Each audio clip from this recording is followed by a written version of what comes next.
Wa an Wabisah bin Abbad radhiyallahu anhu qala ataitu Rasulullah sallallahu alaihi wasallam faqala jita tas'alu 'anil birri qultu na'am qala istaftil qalbak al-birru matma'annat ilaihi an-nafsu wa matma'anna ilaihi al-qalbu wal ithmu ma haka fi an-nafsi wa taraddada fi as-sadri wa in aftaka an-nasu wa aftauka.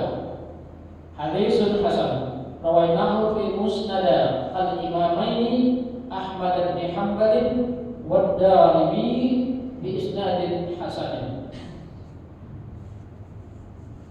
Alhamdulillah, puji syukur kepada Allah Subhanahu wa taala yang telah melimpahkan begitu banyak nikmatnya kepada kita, bil khusus nikmat Islam dan nikmat iman, juga nikmat sehat dan afiat, luang waktu, ringan langkah, dan masih bisa menikmati manisnya duduk di majelis ilmu. Mudah-mudahan hadirnya kita, duduknya kita di masjid ini memandang sebagai satu ibadah dan Allah ampunkan dosa-dosa kita. Salawat dan salam kita sampaikan kepada junjungan kita Nabi besar Muhammad sallallahu alaihi wasallam yang dengan diutusnya beliau terlepaslah alam dunia ini dari kegelapan menuju alam yang terang benderang. Semoga juga kita sebagai umatnya nanti di hari kiamat mendapatkan syafaatul dari beliau. Hadirin jamaah yang berbahagia, pagi ini insyaallah jatuh tanggal 15 bulan Sya'ban. Semalam sudah kita rayain malam nisfu Sya'ban. Nisfu artinya setengah, tapi bukan tanggal 15. Belum tentu nisfu itu tanggal 15, tergantung dari berapa mulainya sampai berapa. Kalau 20 ya mulainya 1 sampai dengan 20, nisfunya 10. Ya, kebetulan tanggal kan rata-rata 30. Jadi diambil nisfunya pertengahannya itu tanggal 15. Berarti kurang lebih 14 atau 15 hari ke depan masuk kepada bulan Ramadan. Mudah-mudahan tetap panjang. Amin, amin, amin. Allah sehat ini. Allah afiatkan rohani kita sampai kita kepada bulan Ramadan dan kita bisa melaksanakan perintah Allah di dalam bulan Ramadan, melaksanakan puasa sebagaimana diwajibkan juga kepada umat-umat sebelum kita. Kan doa kita dari bulan Rajab begitu ya. Allahumma barik lana fi Rajab wa Sya'ban wa ballighna Ramadan, dan sampaikan umur kami kepada bulan Ramadan. Kalau sampai bulan Ramadan kita manfaatin sebaik-baiknya waktu nikmat yang Allah kasih kepada kita, jangan kita sia-siakan. Kembali kita mengaji kepada Imam Yahya bin Syarifuddin An-Nawawi melalui kitabnya Matan Al-Arba'in An-Nawawiyah. Pagi ini masuk kepada hadis yang ke-27, Al-Hadis As-Sabi'u wal 20. Hadis yang ke-27. Kata Rasulullah SAW dalam hadis ini yang didapat dari Amin Nawas bin Sam'an, dari Nawas bin Sam'an radhiyallahu anhu, dari Nabi sallallahu alaihi wasallam, dari Nabi sallallahu alaihi wasallam qala, beliau bersabda, al-birru husnul khuluq. Kebajikan itu adalah akhlak yang terpuji. Ada kebajikan, ada kebaikan. Kalau kebaikan pada sifat, pada nilai. Kalau kebajikan kepada perbuatan, berbuat wajib, insyaallah baik. Apa imbalan perbuatan baik? Tentu pahala. Wal ithmu ma haka fi nafsik. Sedangkan dosa adalah yang meresahkan di dalam dirimu. Haka fi nafsik, dia menjadikan resah. Barang kita kagak enak, ya. Wa karihta ayatol alaihin nas, dan kamu tidak suka bila dosa yang kita perbuat itu diketahui orang lain. dosa. Jadi kalau kebajikan itu akhlak yang terpuji, sedangkan dosa adalah sesuatu yang meresahkan jiwa. Ya, inilah jiwa, ada hati, ada sanubari, itu bahasanya ya. Ini jiwa, hati kita terasa, tentu terasanya di dalam hati. Ya, kalau hati kan cuma segumpal daging. Ya, kalau jiwa menyeluruh pada dalam tubuh kita, kagak enak aja rasanya. Cuma berasa di hati, Ya. Dan kita nggak suka kalau perbuatan itu diketahui orang lain. Jadi biasanya kita kalau berbuat dosa ngumpet-ngumpet, ya, kecuali zaman sekarang, terang-terangan, ya. Kalau ada di TV, selingkuh dimasukin TV, ngaku lagi, cerita lagi. Saya udah selingkuh masuk sekian kali hotel, sekarang begitu udah. Karena alam ini udah berubah, udah menuju kepada satu titik. Ya, padahal dia tahu itu perbuatan yang bertentangan baik dengan akal sehatnya maupun dengan kaidah dalam bermasyarakat, adat istiadat, apalagi hukum agama. Tapi sekarang udah diubah. Coba kan kalau lihat, makanya kayak itu mesti disamping, nggak semuanya itu bagus. Ya, ada yang kadang-kadang orang berbuat jahat jadi kita yang ikut-ikutan. Karena melihat begitu cara malingnya, begitu cara berbohong. Jadi belajar dari film-film itu kadang-kadang. Tergantung memang yang melihatnya, yang ambil intisari dari yang dia pandang. Tapi terkadang bagi orang-orang yang tidak bisa menguasai godaan syaitan akan menjadi pelajaran buat dia. Dalam hadis lain dari Wabisah, wa an Wabisah bin Ma'bad, dari Wabisah bin Ma'bad radhiyallahu anhu qala ataitu Rasulullah sallallahu alaihi wasallam. Jadi sahabat Ma'bad ini datang ke Rasulullah. Ataitu Rasulullah sallallahu alaihi wasallam. Sengaja dia datang. Ataitu dari rumah datang sengaja untuk ketemu Rasulullah. Apakah kita mau bertemu dengan seseorang di rumah, kantor, masjid, mana saja, di pasar? Kalau sengaja kita datang, namanya kita akai, kita mendatangi dia, ya, mendatangi dia. Faqala, dan Ma'bad Wabisah bin Ma'bad ini berkata, Rasulullah SAW berkata, jika tas'alu 'anil birri, apakah kedatanganmu itu mau bertanya tentang kebajikan? Kalau tadi beda ya, tadi kan hadisnya dari Nawas, ini dari Wabisah. Jadi Wabisah datang kepada Rasulullah, kemudian Rasulullah nanya, jika tas'alu 'anil birri, apakah kamu datang, kamu akan bertanya kepada aku tentang birri, al-birri, kebajikan. Qultu, Wabisah bilang, na'am, ya Rasulullah. Qala, kemudian bersabda Rasulullah SAW, istafti qalbak, mintalah pendapat kepada hatimu sendiri. Kalau tadi Rasulullah bilang yang birru itu adalah kebajikan, ya, kebajikan husnul khuluq, dan dia adalah suatu budi pekerti yang baik, akhlak yang baik. Dalam hadis yang lain dari Wabisah, Rasulullah mengatakan istafti qalbak, tanya sama dirimu, minta pendapat sama dirimu dalam hal kebajikan. Ini baik enggak sih? Ini buruk enggak sih? Ini boleh enggak sih? Itu namanya istafti qalbak, ya. Tanya kepada dirimu, al-birru matma'annat ilaihi nafsu, bahwa kebajikan adalah apa yang membuat hatimu tentram. Jadi kalau bicara di hati, kalau tadi adalah pada perilaku, husnul khuluq, perilaku namanya, ya, akhlak yang baik, akhlak yang terpuji. Kalau sekarang berbicara kepada hati, al-birru matma'annat ilaihi nafsu. Jadi kebajikan itu adalah sesuatu yang membuat tentram hatimu, menjadi tenang. Wa ma'anna ilaihil qalbi, ya, dan membuat hati menjadi tenang. Wa ma'anna, membuat tenang hati. Itulah kebajikan. Ya, jadi jiwa menjadi tentram, hati menjadi tenang. Wal ithmu ma haka fil nafsi wa taraddada fis sadri. Sedangkan yang namanya dosa adalah yang membuat kita gelisah. Hati juga menimbulkan sesuatu yang gelisah dan keraguan-raguan di dalam hati. Tadi boleh nggak ya? Tadi gimana ya? Nah, itu suatu keraguan. Kalau udah muncul di hati, berarti sesuatu yang nggak mantap. Itu yang namanya dosa. Itu kedua, ada kebajikan, ada dosa.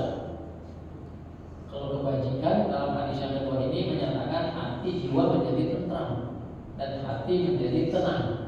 Sedangkan dosa adalah sesuatu yang menimbulkan kegelisahan. Wa taraddada fi sadri, dan menjadikan keraguan di dalam dada. Wa in aftaka nafsu wa aftauka, walaupun seandainya pun masih banyak orang yang memberi fatwa bahwa perbuatan itu boleh. Ini lebih banyak kepada hal yang meragukan. Ya. Jadi ada dua hal pokok di sini dalam hadis ini. Pertama tentang kebajikan, kedua tentang dosa. Jadi berbuat kebajikan itu sering kita dengar ya, birrul walidain, berbuat baik kepada orang tua. Bukan berbuat baik, tapi berbuat kebajikan kepada orang tua. Kebajikan itu banyak.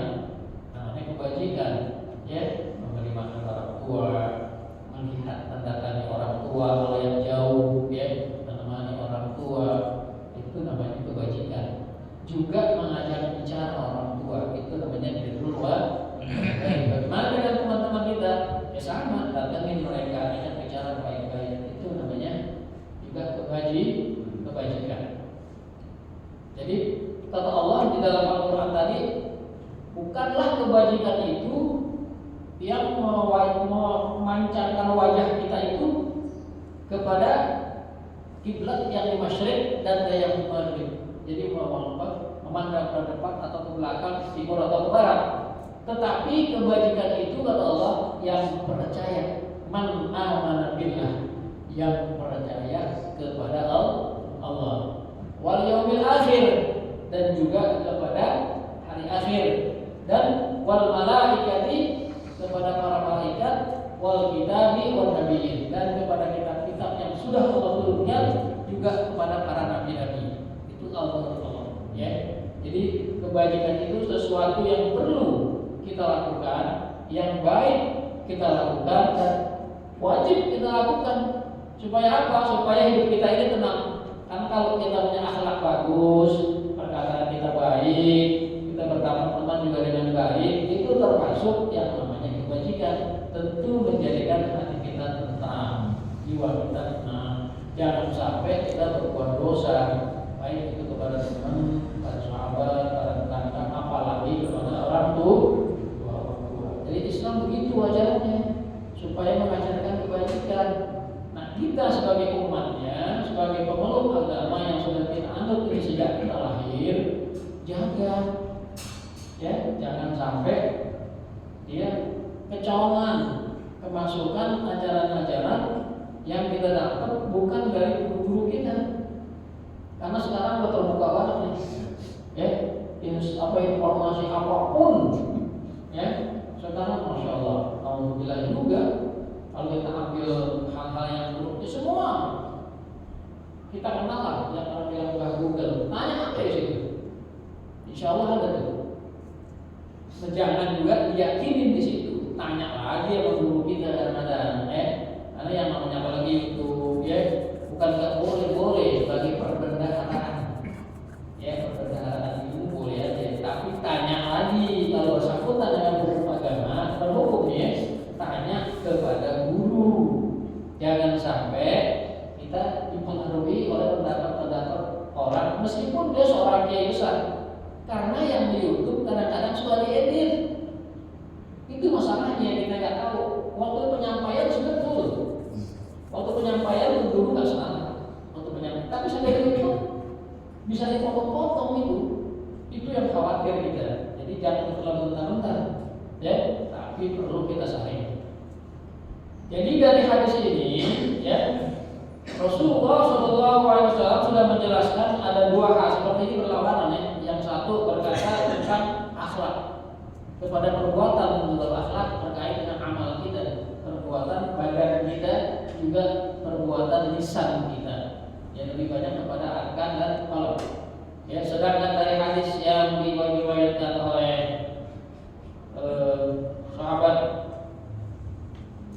Wabisah itu lebih kepada hati, ya, lebih kepada hati. Jadi bukan berarti sesuatu yang bertentangan dengan hadis, ya, tetapi melengkapi. Begitu besarnya, begitu mulianya Rasulullah SAW mengajarkan kepada orang. Beliau nggak langsung mengajarkan apa yang beliau tanya itu, ditanya orang nggak langsung menjawab. Tapi Rasulullah lihat orangnya seperti apa ya. Kalau orangnya itu pintar, barangkali Rasulullah nggak mendetail. Tapi kalau orangnya itu belum begitu pintar, baru mau tahu, Rasulullah menjelaskan sesuatu masalah dengan detail banget supaya jangan salah paham. Ya. Jadi kebajikan itu terkait nanti dengan muamalah. Ya. Muamalah itu antara kita dengan yang lain, namanya muamalah hubungan. Ya. Hubungan pasti ada dua pihak minimal, ya. Tidak bisa sendirian. Apakah kita kepada Allah, kita kepada manusia, kita kepada alam. Ya, itu bermuamalah namanya. Bisa juga muamalah itu kalau kita pandang secara khusus ada kedudukan orang tua. Jadi muamalah kepada orang tua, bagaimana tadi yang saya katakan, ya, bahwa kita harus berbuat wajib kepada Allah, kepada orang tua, kepada orang tua, birrul walidain, ya. Jadi supaya juga kita melakukan perbuatan itu dengan baik, jangan jauh-jauh kita kembali kepada sumber ilmu kita, yaitu Al-Quran dan hadis. Kalau kita nggak tahu, tanya kepada guru. Ya. Jadi al-birru itu disebutkan secara bersamaan dengan kata-kata takwa. Ada kaitannya. Ada al-birru itu kebajikan pasti terkait dengan takwa. Karena semua kebajikan itu arahnya kepada ketakwaan kita kepada Allah Subhanahu wa taala melalui muamalah, melalui hubungan baik kepada manusia maupun kepada Allah dan Rasulnya, ya. Baik perintah menjauhi semua larangan itu terkait dengan takwa. Takwa itu mengikuti perintah Allah, ya, dan menjauhi larangan. Itu udah tahu definisi takwa, ya. Jadi bagaimana kita tahu kalau itu adalah perbuatan baik? Bagaimana kita tahu itu perbuatan orang baik bahkan dapat dikatakan perbuatan jahat? Tentu dengan ilmu. Kalau kita berbuat baik, maka kita harus saling tolong menolong. Bagaimana Allah firmankan di dalam Al-Maidah, wa ta'awanu 'alal birri wat taqwa. Jadi saling menolong dalam birri dan takwa, berbuat wajib dan takwa. Wala ta'awanu 'alal itsmi wal 'udwan. Nah, jangan kamu saling tolong-menolong dalam berbuat dosa, ya. Enggak boleh, ya. Jadi kebajikan itu adalah semua perbuatan yang merupakan wujud dari ketaatan kita kepada Allah, baik secara lahir maupun kepada perbuatan yang bernilai batin, ya.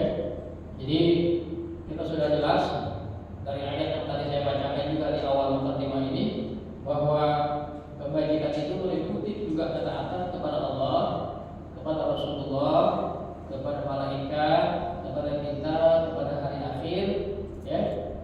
Supaya apa tuh? Iman Islam kita itu Allah kuatin, Allah tetapin, ya.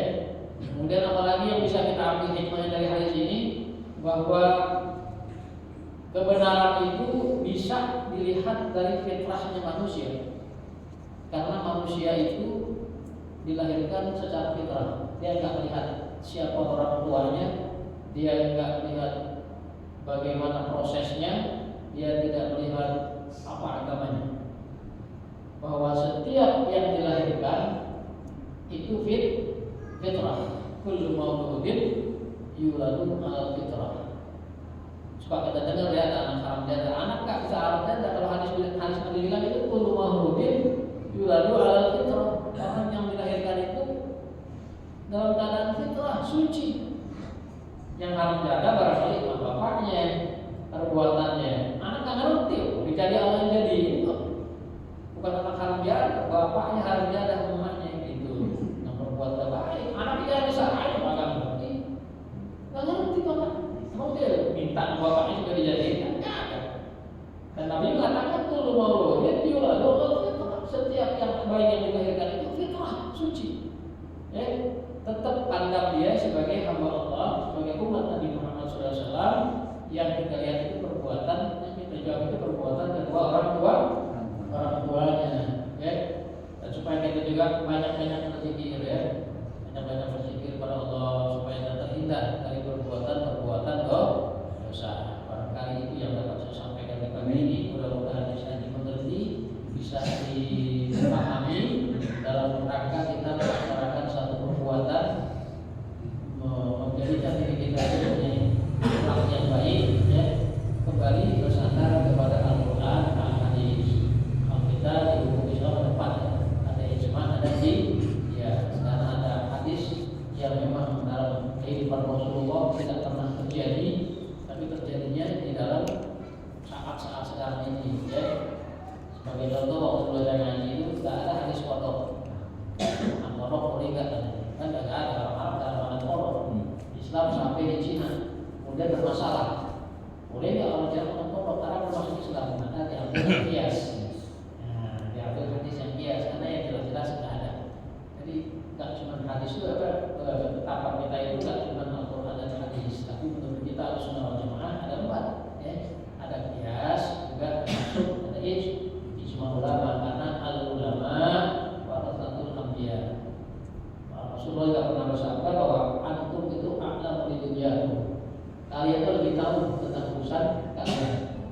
Jadi zaman Rasulullah memang belum ada, tetapi sudah disiapkan perangkatnya. Allah sudah siapin perangkatnya. Memang tidak ada karena di zaman itu nggak ada makan kolok di sana. Hadis kolok nggak ada.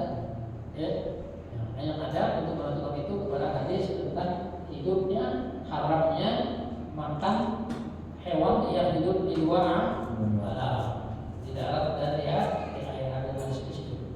Barangkali kita bisa mampu, mudah-mudahan Allah berikan kita hidayah dan Allah kekuatan kepada kita melaksanakan apa yang Allah anugerahkan kepada diri kita dalam rangka menjadikan diri kita ini seorang hamba Allah yang kita nanti mati membawa iman. Kita diwasiatkan wala tamutunna illa wa antum muslimun. Jangan kita mati kecuali dalam keadaan Islam. Demikian Allah Assalamualaikum